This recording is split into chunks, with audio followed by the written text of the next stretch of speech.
Quelle est l'importance de votre action aujourd'hui de supérieur au niveau de Tamarin, alors que vous avez déjà fait à Grand B et Flac? En fait, là où Super U s'implante, on a ce qu'on appelle l'explication locale. C'est-à-dire qu'on vient dans un endroit, pas pour faire que du business, mais aussi pour s'intégrer dans la communauté. Et c'est important parce que aujourd'hui, on est très attentif aux besoins surtout de ceux qui sont au bas de l'échelle. On a vu d'ailleurs, par exemple à Grand B, on a ce qu'on appelle le centre de care. On a beaucoup de jeunes qui viennent, environ 75 adolescents qui viennent chez nous tous les dimanches pour apprendre l'art et la musique. Et là, on voit qu'il y a beaucoup de talents, mais ils n'ont pas d'opportunité.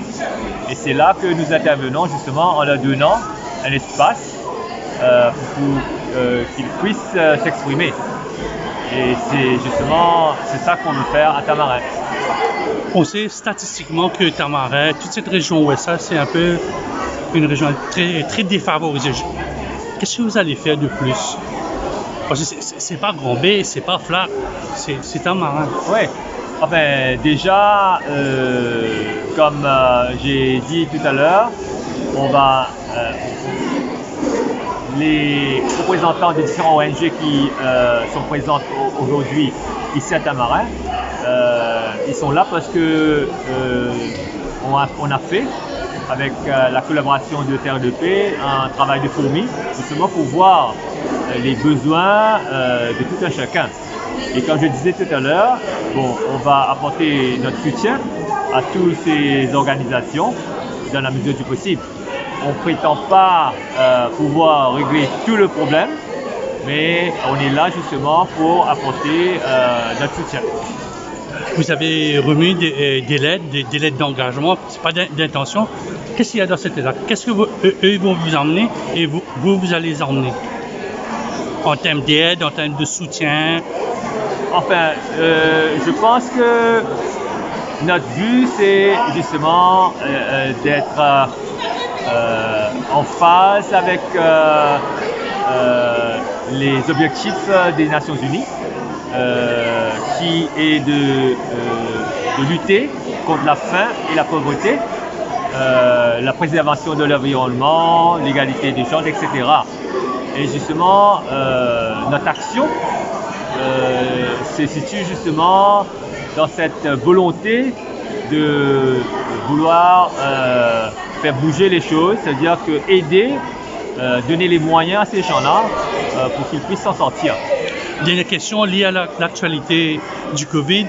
Est-ce que vous avez mis un protocole par rapport à ce qui s'est passé? On a dit 3 quarts, fruits et légumes. Je pense que ce fournisseur-là est un de vos fournisseurs. Est-ce qu'il y a un protocole maintenant concernant les fruits et les légumes dans Super U? Enfin, tout d'abord, on n'a jamais entendu dans le passé que le virus puisse se transmettre à travers les produits. Mais nous, au niveau de la réception des marchandises,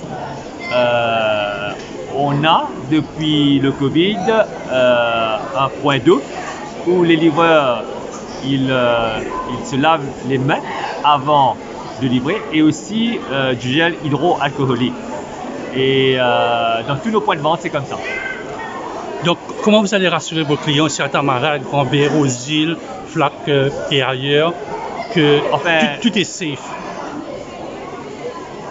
On suit les protocoles, c'est-à-dire on a mis en place un protocole pour s'assurer que tout se fait comme il se doit.